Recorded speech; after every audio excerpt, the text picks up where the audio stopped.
मैं आपको पाकिस्तान के चंद हैरत अंगेज और पुरस्कार मकामात की तरफ ले जाऊंगा। वाज़ेह रहे कि बहुत से ऐसे मकामात का जिक्र मैं अपनी एक वीडियो में पहले भी कर चुका हूँ, जैसा कि कराची की कारसाज रोड या फिर मोहाटा पैलेस। इसीलिए मैं इस वीडियो में इन मकामात का जिक्र नहीं करूँगा। सबसे पहले बात करते हैं शहर रोगान की, जिसको अब बेला कहते हैं। दोस्तों, बलूचिस्तान के ज़िला लसबेला से तकरीबन 18 किलोमीटर के फासले पर वाक़िया इस जगह को जिनों का शहर भी कहा जाता है। यहाँ मौजूद पहाड़ों में बेशुमार गार बने हुए हैं। इन गारों को किसने बनाया और यहाँ कौन रहता था, कोई नहीं जानता। आर्कियोलॉजिस्ट का कहना है कि ये गार तकरीबन 1300 साल तक पुराने हो सकते हैं। दोस्तों, इन पहाड़ों से अब तक 15,000 कमरे भी मिल चुके हैं, जिनमें खिड़कियां लगी हुई हैं। पहाड़ों के अंदर ही मुख्तलिफ रास्ते भी बनाए गए हैं जो इन कमरों को आपस में जोड़ते हैं। इन पहाड़ों के हवाले से एक किस्सा भी मशहूर है कि इस शहर में एक बादशाह रहा करता था, जिसकी एक बेटी थी और उस पर जिन्नात ने कब्जा किया हुआ था, और फिर एक शहजादे ने इस शहजादी को जिन्नात के कब्जे से छुड़ाया। कहा जाता है कि तभी से इस शहर पर जिन्नात ने बसेरा कर लिया था और अब इन गारों और कमरों में जिन्नात बसते हैं। अफसोसनाक बात तो यह है कि ऐसी तारीखी और पुरस्कार जगह अगर किसी और मुल्क में होती तो इसको एक सियाहती मकाम में तब्दील कर दिया जाता, लेकिन यहाँ तो हाल ये है कि हमारे अपने मुल्क में ज़्यादातर लोगों को इस जगह के मुतालिक कोई इल्म नहीं है। दोस्तों, अब चलते हैं कराची और बात करते हैं कराची के इलाके मंगू पीर की और इस इलाके में मौजूद पीर मंगू के मज़ार की। मंगू पीर कराची के पुराने तरीन इलाकों में से एक है। इस इलाके में पीर ख्वाजा हसन सखी सुल्तान, जिनको मंगू पीर भी कहा जाता है, का मज़ार मौजूद है। इसी मज़ार के अहाते में एक इंतहाई हैरत अंगेज तालाब भी मौजूद है। इस तालाब में दर्जनों मगरमच्छ रहते हैं। इसको पाकिस्तान में मगरमच्छों की सबसे बड़ी रिहाइशगाह कहा जाए तो गलत नहीं होगा। इन मगरमच्छों को मज़ार में रहने वाले लोग इनके पास जाकर खाना खिलाते हैं और हैरत अंगेज तौर पर ये किसी भी इंसान पर हमला नहीं करते। दोस्तों, कहा जाता है कि पीर ख्वाजा हसन सखी सुल्तान 13वीं सदी में इराक से इस जगह पहुंचे थे। उस वक्त कराची में छोटे छोटे गांव हुआ करते थे जहां मछेरे रहा करते थे। फिर ख्वाजा हसन सखी सुल्तान ने इसी तालाब के साथ रहने का फैसला कर लिया, जहां दर्जनों मगरमच्छ पहले से मौजूद थे। ये इन मगरमच्छों को इनके बीच जाकर खाना भी खिलाते थे। लेकिन ये पुरस्कार मगरमच्छ कहाँ से आए? दोस्तों, इस सिलसिले में कई थ्योरीज पेश की जाती हैं। कुछ लोगों का कहना है कि ये जुएं हुआ करती थीं और पीर मंगू ने इनको मगरमच्छ बना दिया, और इस तरह की कई कहानियां मशहूर हैं। लेकिन साइंटिस्ट का कुछ और ही कहना है। साइंटिस्ट और आर्कियोलॉजिस्ट का मानना यह है कि ये मगरमच्छ यहाँ हज़ारों साल से रह रहे हैं। ये तालाब हज़ारों साल पहले आने वाले एक सैलाब के नतीजे में बना था और ये मगरमच्छ उसी सैलाब में बहते हुए इस जगह पर पहुँचे थे, और फिर इनके बच्चे पैदा हुए और फिर उनके बच्चे। इसी तरह ये मगरमच्छ इस तालाब में ही बस गए। अब ये मगरमच्छ इस मज़ार में रहने वाले लोगों से इतने मानूस हो चुके हैं कि कभी किसी मगरमच्छ ने इन पर हमला नहीं किया। ये मगरमच्छ हर तरह का खाना खा लेते हैं, जिनमें हलवा तक शामिल है। दोस्तों, चौकंडी टॉम्स या चौकंडी का कब्रिस्तान कराची से तकरीबन 29 किलोमीटर के फासले पर है। इस कब्रिस्तान को 15वीं सदी से 18वीं सदी के दरमियान में बनाया गया था। चौकंडी का मतलब 4 कोने होता है। कहा जाता है कि इस कब्रिस्तान को चौकंडी इसलिए कहते हैं क्योंकि कब्र के भी 4 कोने होते हैं। इस कब्रिस्तान में कई नामवर लोग दफन हैं, जिनमें अपने वक्त के बड़े बड़े राजा, बुजुर्ग और सूरमा शामिल हैं। लेकिन इस कब्रिस्तान के हवाले से एक और इंतहाई दिलचस्प बात भी मशहूर है, और वो ये है कि ये जगह हॉन्टेड है और यहाँ जिन्नात का बसेरा है। इसको सिंध के सबसे हॉन्टेड इलाकों में से एक कहा जाता है। लोकल लोगों का ये भी कहना है कि रात को यहाँ पर मौजूद कब्रें गर्म होना शुरू हो जाती हैं और फिर कब्रिस्तान में से चीखों की आवाज़ें भी आती हैं। इस जगह पर रात को सफ़र करने से मना किया जाता है। मशहूर पैरानॉर्मल प्रोग्राम वो क्या है को भी यहाँ शूट किया गया था। दोस्तों अब चलते हैं झील सैफुल मलूक की तरफ। वादिया कागान के नॉर्थ में वाक़या झील सैफुल मलूक एक जन्नत नज़ीर झील है।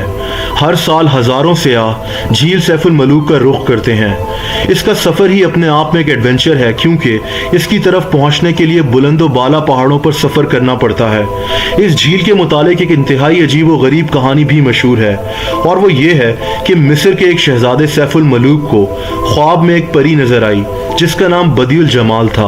ये शहजादा इस परी को तलाश करने निकल पड़ा और 6 साल तक दुनिया में घूमने के बाद इसको एक बुजुर्ग ने झील सैफुल मलूक का पता बताया कि ये परी इस जगह पर रहती है। कहते हैं तभी से इस झील का नाम झील सैफुल मलूक रखा गया था। इस शहजादे ने इस झील पर 40 दिन का चिल्ला काटा और फिर 14वीं की रात को परी बदियुल जमाल इस झील से निकली। दोस्तों ये भी मशहूर है कि इस झील पर हर महीने की 14वीं तारीख को परियां उतरती हैं। किससे कहानी एक तरफ, लेकिन ये झील बहरहाल खूबसूरती में अपना सानी नहीं रखती। अब बात करते हैं दी प्रिंसेस ऑफ होप की। दोस्तों बलूचिस्तान में मौजूद मकरान कोस्टल हाईवे के बीचों बीच और कराची से तकरीबन 190 किलोमीटर दूर एक पत्थर का मुजस्मा बना हुआ है। ये देखने में एक औरत का मुजस्मा लगता है और ऐसा लगता है कि इसने एक गाउन पहना हुआ है। इसको प्रिंसेस ऑफ होप कहते हैं। इसको ये नाम किसने दिया, ये भी इंतहाई दिलचस्प बात है। इस मुजस्मे को ये नाम एंजेलिना जूली ने दिया था। एंजेलिना जूली अक़वाम मुत्तहिदा की गुडविल एम्बेसडर के तौर पर 2010 में पाकिस्तान आई थी और उसने इस पुरस्कार मुजस्मे को देखकर इसको प्रिंसेस ऑफ होप का नाम दिया था। ये मुजस्मा किसने बनाया कोई नहीं जानता। इस सुनसान जगह पर एक और मुजस्मा भी मौजूद है।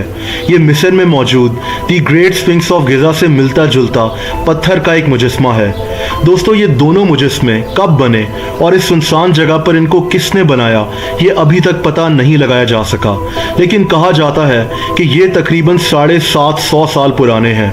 कुछ लोगों का कहना है कि प्रिंसेस ऑफ होप को कुदरत ने बनाया है, यानी कि यहाँ की तेज़ हवाओं ने पहाड़ को दरअसल ऐसी शक्ल दे दी है।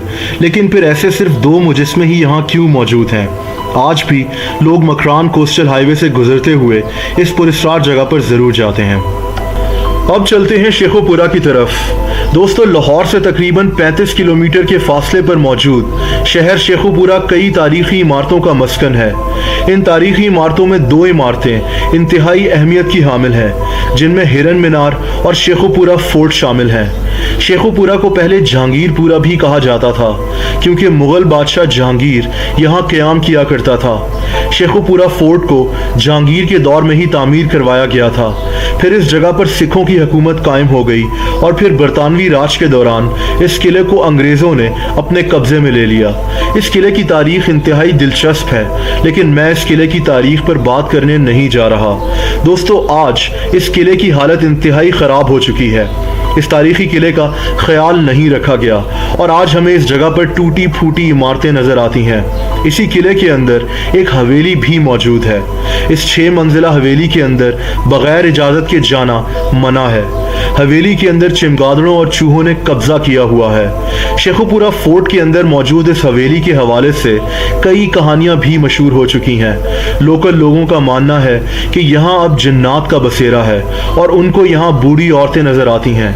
दिलचस्प बात यह भी है कि शेखोपुरा फोर्ट को एक दफ़ा फिर से तामीर कराने की भी कोशिश की गई थी, लेकिन मजदूरों के साथ कुछ अजीब व गरीब वाक़यात पेश आए और फिर इसका काम रोकना पड़ा। दोस्तों आखिर में बात करते हैं पीर चट्ठल नूरानी गंदावा की। बलूचिस्तान के इलाके झल मक्सी के बीचों बीच इस इंतहाई खूबसूरत जगह की तरफ सैकड़ों सयाह रुख करते हैं। इस जगह पर एक इंतहाई खूबसूरत तालाब मौजूद है और इस तालाब में हज़ारों मछलियाँ तैरती हुई दिखाई देती हैं। ये मछलियाँ 2 फीट तक लंबी होती हैं। कहा जाता है कि ये मछलियाँ यहाँ सदियों से मौजूद हैं। लोकल लोगों का कहना है कि अगर किसी ने इन मछलियों को नुकसान पहुँचाने की कोशिश की या फिर इन मछलियों को खाने की कोशिश की तो उस इंसान की इंतहाई तकलीफदेह मौत वाक़या होगी। ये भी कहा जाता है कि ये मछलियाँ खाने वाले इंसान के पेट से वापस निकल आएंगी। दोस्तों इन कहानियों ने इस जगह को मज़ीद पुरस्कार बना दिया है, लेकिन इस जगह की खूबसूरती की वजह से सियाह इस जगह का रुख करते हैं। दोस्तों आप कमेंट सेक्शन में ज़रूर बताएं कि आपके शहर में ऐसी कौन सी पुरस्कार या हैरत अंगेज़ जगह मौजूद है या फिर आपके साथ कभी कोई ऐसा वाक़या पेश आया हो। मेरी कोशिश थी कि इस वीडियो में आपको ज़रा मुख्तलिफ मकामात की तरफ लेकर चलूं जिनके बारे में नॉर्मली इतना जिक्र नहीं किया जाता। मुझे उम्मीद है कि आपको ये वीडियो पसंद आई होगी। वीडियो को लाइक और शेयर करना मत भूलिएगा और ऐसी मज़ीद दिलचस्प वीडियोज़ देखने के लिए इस चैनल को सब्सक्राइब भी कर दें और उसके बाद उस घंटी के निशान यानी कि बेल आइकन को भी क्लिक कर दें ताकि इस चैनल की सारी नई वीडियोस का नोटिफिकेशन आपको मिल